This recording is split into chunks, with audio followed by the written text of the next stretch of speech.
Hey y'all, it's Betsy with Happily Ever After Etc. and I'm back with another garden video. So today I am sharing a little tip that I learned from another garden YouTube friend. I just watch her videos. She doesn't know I exist. That's okay. I don't even remember which channel it was. I think it was the Mad Gardener. I'll leave a link for her channel down below. But I like following her videos because she's a big thrifter, estate sale finder, lover of a good deal, as am I. And she shared a really fun tip for plant stakes that I am putting into practice.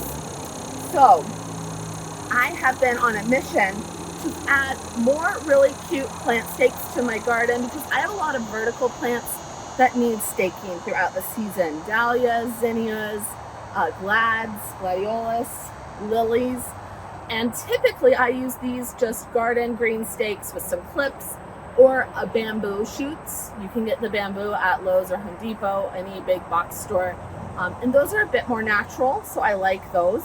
But what she shared was a tip was to use old salt and pepper shakers to add to the top. Now, a lot of times you'll see videos in cut flower gardens where people use a lot of these stakes with the little pots turned upside down on them, and they wonder why that is. And that is because when you're reaching down to cut flowers or to harvest things from your gardens, these poke you right in the eye. And yes, you can be careful, but they're green, they blend in a little bit. And so you see all those little pots as a safety precaution kind of thing. Now, ever since I heard that tip, I have been on the hunt for cute little single salt and pepper shakers. She said she found a few single salt shakers like at an antique store. She wasn't sure what to use them for. They're great because they already have a cutout on the bottom where you normally plug your salt shaker when you fill it up. And it's the perfect size. It fits right on a plant stake. And look how cute that is.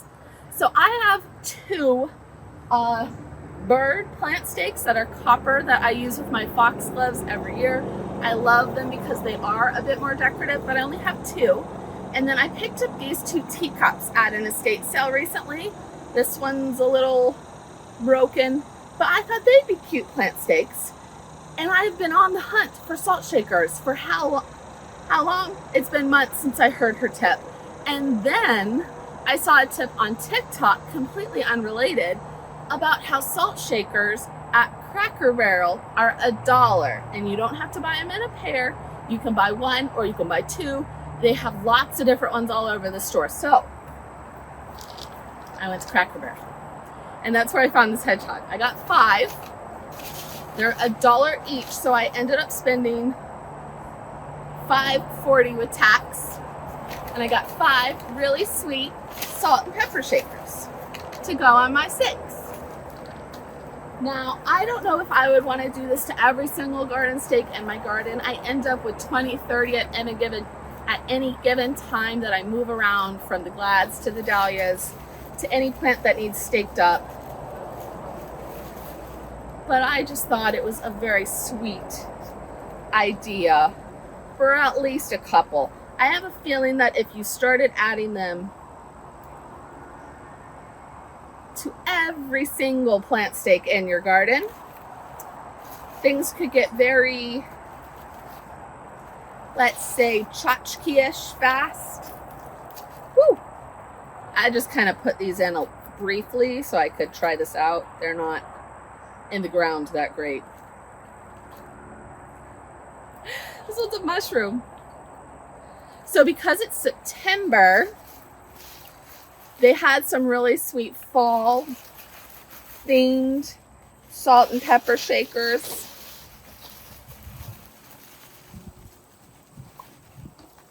The hedgehogs. Oh no, my bag. They're the only ones I got the full set of. I have a feeling though they already had a lot of Christmas ones, that in the spring and summer they would have really fun ones for the garden. And maybe for $1 each, this would be a fun thing to switch out seasonally, especially if I only have 5. So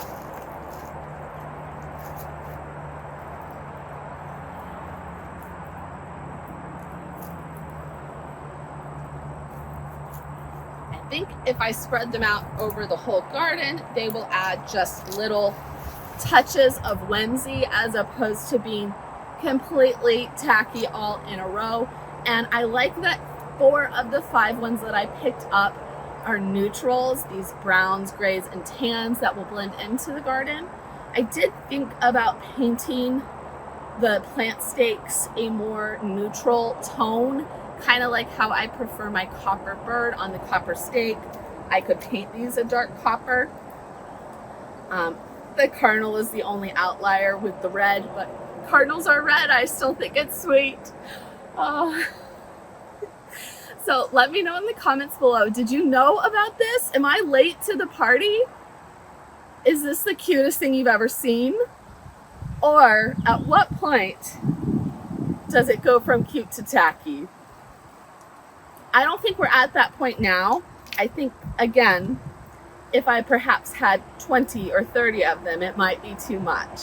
But I think just a few, I think is really fun. I'm pretty excited about this. I hope you guys liked this video, even though it was short, sweet, and to the point. I will still be on the hunt in antique stores and thrift stores for more vintage salt and pepper shakers to add to my collection. But I'm pretty happy with my 5 Cracker Barrel finds and my 2 teacups. Adding to the collection, I went from 2 birds to 7 new stakes. That means I now have a total of 9 fancy plant stakes. Not bad for a day's work.